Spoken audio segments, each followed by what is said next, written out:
अस्सलाम वालेकुम, मैं हूं डॉक्टर फ़ातिमा और आज की वीडियो में हम ह्यूमन प्लेसेंटा को डिस्कस करेंगे। सबसे पहले तो हम इसकी नॉर्मल करैक्टरिस्टिक्स को देखेंगे, उसके बाद इसकी मॉर्फोलॉजिकल वेरिएंट्स जो हैं जिसमें वेरिएंसी आती है इसकी शेप्स में, उसको हम आज की वीडियो में सोनोग्राफिकली डिस्कस करेंगे और उसकी फ़र्दर कॉम्प्लिकेशंस को देखेंगे। और नेक्स्ट वीडियोस में हम इसकी डेवलपमेंटल एनॉमलीज़ जो हैं उनको डिस्कस करेंगे और इंशाल्लाह उससे नेक्स्ट वीडियो में इसकी एक और इम्पोर्टेंट जो पैथोलॉजी आ जाती है, जो एबनॉर्मल प्लेसेंटल एडहेरेंस हो जाती है यूट्राइन वॉल में, उसको हम डिस्कस करेंगे। स्टार्ट करते हैं आज की वीडियो। सबसे पहले तो हम देखते हैं कि प्लेसेंटा होता क्या है। प्लेसेंटा एक ऐसा स्ट्रक्चर है जो ड्यूरिंग प्रेगनेंसी इसकी फॉर्मेशन होती है, तो बेसिकली हम इसको एक फीटल ऑर्गन कह सकते हैं। और इसका फंक्शन क्या होता है कि ये फीटस को न्यूट्रिशन और ऑक्सीजन प्रोवाइड करता है, और इसके अलावा इसके एक्सक्रीटरी फंक्शंस होते हैं, यानी कि फीटस के जो वेस्ट प्रोडक्ट्स होती हैं, वेस्ट मटेरियल्स होते हैं, उसकी एक्सक्रीशन भी प्लेसेंटा के थ्रू होती है। यानी प्लेसेंटा के ड्यूरिंग प्रेगनेंसी काफ़ी इम्पोर्टेंट रोल होते हैं। और अगर इसमें कोई एबनॉर्मल इसकी फॉर्मेशन होती है, इसमें एबनॉर्मल मॉर्फोलॉजिकल इश्यूज आ जाते हैं, कोई डेवलपमेंटल पैथोलॉजी हो जाती है, तो उससे फिर जो है वो फीटस पे और जो मैटरनल हेल्थ है उस पर काफ़ी असर पड़ेगा। एम्ब्रायोलॉजी इसकी देखते हैं। इसमें बेसिकली फ़ीटल और मैटरनल कंपोनेंट्स होते हैं, दो कंपोनेंट्स, फीटल और मैटरनल कंपोनेंट की बात करें तो मैटरनल कंपोनेंट किस चीज़ से बना हुआ होता है? जो यूट्रस की एंडोमेट्रियम होती है उसकी ट्रोपोब्लास्टिक इन्वेजन होती है, और उसके बाद जो है प्लेसेंटा की इनर लेयर डेसिडुआ प्लेसेंटालिस जो है उस इन्वेजन से बनती है। ये मैटरनल कंपोनेंट होता है। फीटल कंपोनेंट की बात करें तो फीटल कंपोनेंट में कोरियन फ्रोंडोसम आ जाता है, जो कि अम्बिलिकल आर्टरी की ब्रांचेस, जिन्हें हम आर्टीरियल प्लेक्सिस कहते हैं, उससे उसकी फॉर्मेशन होती है और बाद में ये इंटरवेलस स्पेसिस और कोरियोनिक विलाई में प्रोट्रूड कर जाता है। ये दो इसके कंपोनेंट हैं, मैटरनल कंपोनेंट और फीटल कंपोनेंट। मैटरनल कंपोनेंट में डेसिडुआ प्लेसेंटालिस आ जाती है और फीटल कंपोनेंट में कोरियन फ्रोंडोसम आ जाता है। इसकी शेप और लोकेशन की बात करें तो प्लेसेंटा जो है डिस्कॉइड शेप में होता है टिपिकली, जो इसकी नॉर्मल शेप है। और अगर इसकी नॉर्मल लोकेशन की बात करें तो यूट्रस में इंटीरियर साइड पे, यूट्रस की जो इंटीरियर वॉल है या पोस्टीरियर वॉल है, वहाँ पे जो है इसकी अटैचमेंट होती है। और जैसे जैसे गेस्टेशनल एज ज़्यादा होती जाती है तो ये लेटरल वॉल पे एक्सटेंड कर सकता है। ये इसकी नॉर्मल लोकेशन है, लेकिन एबनॉर्मली जो है इसकी काफ़ी सारी फिर वेरिएंसी आ जाती है, उसको हम डिस्कस करेंगे। प्लेसेंटल थिकनेस की बात करें तो यहाँ पे एक इंटरेस्टिंग बात है कि प्लेसेंटा की जितनी थिकनेस होती है वो डायरेक्टली प्रोपोर्शनल होती है गेस्टेशनल एज के। फॉर एग्जांपल, अगर प्लेसेंटल थिकनेस जो है वो 21 mm है तो जो गेस्टेशनल एज होगी फीटस की वो 21 वीक्स होगी। ये बड़ी इंटरेस्टिंग बात है, और इससे जो है हम फीटस की गेस्टेशनल एज भी देख सकते हैं, और गेस्टेशनल एज के थ्रू हम ये भी देख सकते हैं कि प्लेसेंटल थिकनेस जो है वो नॉर्मल है या एबनॉर्मल है। अगर वेट की बात की जाए तो नॉर्मल प्लेसेंटल वेट जो है वो 470 ग्राम होता है, और इसका डायमीटर जो है वो 22 सेंटीमीटर होता है, और नॉर्मल थिकनेस जो है वो 21 mm या 2.5 सेंटीमीटर इसकी नॉर्मल थिकनेस होती है। और अम्बिलिकल कॉर्ड जो है जो फीटस के साथ अटैच होता है, और उसका जो सेकंड एंड होता है वो प्लेसेंटा के साथ अटैच होता है। और अम्बिलिकल कॉर्ड में मैं आपको ये भी बता दूं यहाँ पे कि उसमें नॉर्मली जो हैं वो 3 वेसल्स होती हैं, 2 आर्टरीज और एक वेन। जो इसकी इंसर्शन होती है प्लेसेंटा वाली साइड पे, तो वो उसके बिल्कुल सेंटर में प्लेसेंटल बल्क होता है, जहाँ से उसकी नॉर्मल इंसर्शन होती है टिपिकली। लेकिन एबनॉर्मली जो है वो किसी एज से भी हो सकती है, वो फिर आगे से डिफरेंट एनॉमलीज आ जाती हैं। नॉर्मली जो है वो प्लेसेंटल बल्क से इसकी इंसर्शन होती है। अगर नॉर्मल प्लेसेंटा की अल्ट्रासोनोग्राफी की बात की जाए, अल्ट्रासाउंड की बात की जाए, तो ये फर्स्ट लाइन मोडालिटी है जहाँ पे हम प्लेसेंटा को देखते हैं ड्यूरिंग प्रेगनेंसी। और क्यों फर्स्ट लाइन मोडालिटी क्यों कहते हैं अल्ट्रासाउंड को, क्योंकि ये वाइडली अवेलेबल है और इसके अलावा नॉन आयोनाइजिंग रेडिएशंस हैं। इस वजह से हम इसको फ्रीक्वेंटली जो है वो प्रेगनेंसी में यूज़ करते हैं और प्लेसेंटा को भी डेफिनेटली हम प्रेगनेंसी में ही देखते हैं। अगर इसकी नॉर्मल अपेरेंस की बात करें, सोनोग्राफिक अपेरेंस की, तो प्लेसेंटा जो है वो यूनिफॉर्मली इकोजेनिक स्ट्रक्चर है जो हमें यूट्राइन वॉल के साथ नज़र आता है और यूट्राइन वॉल के साथ है, उसमें इसकी एबनॉर्मल एडहेरेंस भी हो जाती है। तो इसको डिफ्रेंशिएट करने के लिए एक डीप हाइपोइकोइक बैंड होता है जो कि प्लेसेंटा को, जो कि इकोजेनिक स्ट्रक्चर है, और यूट्राइन वॉल को सेपरेट करता है। इन दोनों के बीच में थोड़ा सा गौर से सुनिएगा इस बात को, थोड़ी सी कंफ्यूजिंग ये सारी थोड़ी बातें हैं और अगर थोड़ा सा आपका ध्यान नहीं होगा तो डेफिनेटली सर के ऊपर से गुजर जाएंगी। प्लेसेंटा जो है वो एक इकोजेनिक स्ट्रक्चर है, यूट्राइन वॉल के साथ अटैच होता है और यूट्राइन वॉल से इसको सेपरेट करने के लिए एक डीप हाइपोइकोइक बैंड होता है जो इसको यूट्राइन वॉल से मायोमीट्रियम से सेपरेट करता है। और इस बैंड की इम्पोर्टेंस ये है कि इस बैंड के थ्रू, ये हाइपोइकोइक जो बैंड होता है, इससे हम जो है वो इसकी नॉर्मल इम्प्लांटेशन देख सकते हैं कि प्लेसेंटा की नॉर्मल इम्प्लांटेशन कितनी है, इसने कितनी इन्वेजन की हुई है यूट्राइन वॉल में। डिसऑर्डर्स को हम यहाँ पे डायग्नोस कर सकते हैं। लेकिन रीट्रोप्लेसेंटल हीमाटोमस भी हो जाते हैं, तो इस चीज़ को थोड़ा सा जहन में रखना है कि रीट्रोप्लेसेंटल हीमाटोमास और नॉर्मल हाइपोइकोइक जो बैंड है उसको आपने मिक्स नहीं करना। इस इमेज को देखें, एक अल्ट्रासोनोग्राफिक इमेज है।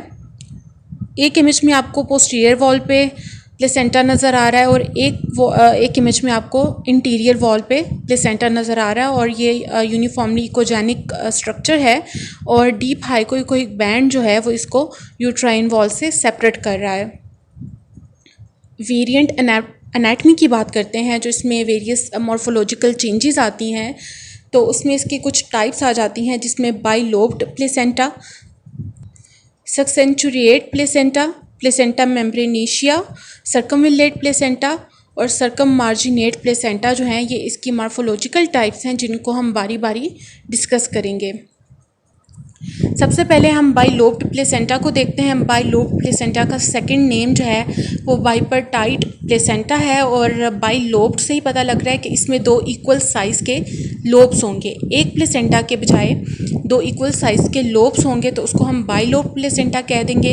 लेकिन इसमें दो की जगह पे तीन लोब्स भी हो सकते हैं जिसको हम ट्राइलोब्ड प्लेसेंटा कहते हैं, और फोर लोब्स भी हो सकते हैं जिसको हम फोर लोब्ड प्लेसेंटा कहते हैं। यहाँ पे जो इम्पोर्टेंट बात है वो ये है कि इनका साइज़ इक्वल होना चाहिए। अगर एक जो है वो साइज़ में बड़ा होगा, दूसरा साइज़ में छोटा होगा लोब, तो वो इसकी एक सेकंड टाइप आ जाती है, उसको हम आगे डिस्कस करते हैं। उसको हम सक्सेंचुरिएट लोब भी कहते हैं, जो स्मॉलर लोब होता है, तो उसकी एक सेपरेट टाइप है। बाइलोब प्लेसेंटा में इसके दोनों लोब्स जो हैं, या तीन लोब हैं या चार लोब हैं, तो उनका साइज़ जो है वो इक्वल होना चाहिए। इस इमेज में जो है आपको बाइलोब प्लेसेंटा नज़र आ रहा है। ये इसके दो लोब्स हैं इस इमेज में और इसके बिल्कुल सेंटर में जो है अम्बिलिकल कॉर्ड है और इसने जो है इन दोनों को कनेक्ट किया हुआ है। सोनोग्राफिक अपेरेंस की बात करें तो उसमें जो है प्लेसेंटल डिस्क्स हमें नज़र आती हैं इक्वल साइज़ की और सेपरेट होती हैं और इनको सेंटर में जो है अम्बिलिकल कॉर्ड ने कनेक्ट किया होता है by a thin rim of chorionic tissue, जो दोनों लोब्स को कनेक्ट करती है। और बहुत कम ऐसा होता है कि अम्बिलिकल कॉर्ड जो है वो सिर्फ एक लोब के साथ कनेक्टेड हो, दूसरे लोब के साथ ना हो। बाइलोब प्लेसेंटा में अम्बिलिकल कॉर्ड जो है वो सेंटर में दोनों के साथ कनेक्ट होता है। इस इमेज में जो है आपको बाइलोब्ड प्लेसेंटा, ये दोनों इमेजेस में नज़र आ रहा है। ऊपर इंटीरियर वॉल पे भी है और पोस्टीरियर वॉल पे भी है और सेंटर में जो है अम्बिलिकल कॉर्ड ने इसको कनेक्ट किया हुआ है। कॉम्प्लिकेशंस की बात करें तो बाइलोब्ड प्लेसेंटा जो है इसके आगे फर्दर कॉम्प्लिकेशंस में टाइप 2 वीज़ा प्रीविया आ जाता है और इसमें काफ़ी चांसेस होते हैं पोस्टपार्टम हैमरेज के due to retained placental tissue. Placental tissue अंदर रह जाएगा तो डेफिनेटली पोस्टपार्टम हैमरेज होगा। सक्सेचुरेट लोब की बात करते हैं तो इसमें क्या होता है कि एक लोब जो है वो नॉर्मल साइज़ का होता है और उसके अलावा आपको एक या मल्टीपल जो हैं छोटे छोटे लोब्स मिल सकते हैं। और जो अम्बिलिकल कॉर्ड है वो मेन लोब जो होता है, जो नॉर्मल लोब होता है, उसके साथ कनेक्ट होता है। बाकी सारे एक्सेसरी लोब्स जो हैं वो हमें यहाँ पे मिल सकते हैं। अल्ट्रासाउंड की बात करें तो अल्ट्रासाउंड पे एक तो आपको नॉर्मल प्लेसेंटल टिश्यू नज़र आ रहा होगा, प्लेसेंटल नॉर्मल लोब नज़र आ रहा होगा, मेन लोब जिसके साथ अम्बिलिकल कॉर्ड जो है वो अटैच होगा, और उसके अलावा आपको एक या एक से ज़्यादा स्मॉल सेपरेट लोब्स भी नज़र आ सकते हैं। यहाँ पे ये बात ध्यान में रखनी है कि उसके साथ कोई वेस्कुलर कनेक्शन भी हो सकता है जो इंटरनल ओस को क्रॉस करके गुजर रहा होगा। तो ये सारी चीज़ें जो हैं अल्ट्रासोनोग्राफिकली देखना बहुत इम्पोर्टेंट है। यहाँ पे एक अल्ट्रासाउंड इमेज है जिसमें एक मेन प्लेसेंटा नज़र आ रहा है पोस्टीरियर वॉल पे, और इंटीरियर वॉल पे आप देखें तो वहाँ पे आपको एक एक्सेसरी लोब नज़र आ रहा है। वो एक प्रॉपर प्लेसेंटा नहीं है, वो सिर्फ एक लोब है। सर्कमविलेट प्लेसेंटा की बात करें तो इसमें क्या होता है कि कोरियोनिक प्लेट बन जाती है एमनियन और कोरियोन से। दो फिटल मेम्ब्रेन्स होती हैं, एमनियन और कोरियोन, ये दोनों मिलके कोरियोनिक प्लेट बना देती हैं जिसको हम डबल बैग भी कहते हैं। और ये प्लेसेंटा के बिल्कुल एज पे जो है वो हमें नज़र आती है, और डिलीवरी के बाद जो है काफ़ी थिक वहाँ से हमें मेम्ब्रेन नज़र आती है इसकी वजह से। अगर अल्ट्रासाउंड की बात करें तो वहाँ पे हमें एक पेरिफेरल रिम नज़र आएगी कोरियोनिक टिश्यू की, जो कि इकोडेंस रिच टाइप जो है वो हमें नज़र आ रही होगी बिल्कुल एज पे। और 3D अल्ट्रासाउंड पे हमें इसकी अपीयरेंस जो है वो टाइट साइन शेप में नज़र आती है। कॉम्प्लिकेशंस की बात करें तो इसमें प्लेसेंटल एब्रप्शन का काफ़ी चांस होता है, और फीटस जो है वो IUGR की तरफ जा सकता है, इसमें काफ़ी ज़्यादा रिस्क होता है। सर्कम मार्जिनेट प्लेसेंटा की बात करते हैं तो ये एक अनकॉमन वेरिएशन है, और इसमें क्या होता है कि कोरियोनिक मेम्ब्रेन्स जो हैं सर्कमविलेट प्लेसेंटा की तरह ही इसमें थोड़ा सा होता है, लेकिन डिफरेंस ये होता है कि इसमें प्लेसेंटल एज से जो है वो इनवर्ड उनकी इंसर्शन हो जाती है, वो प्लेसेंटा में इंसर्ट कर जाती हैं।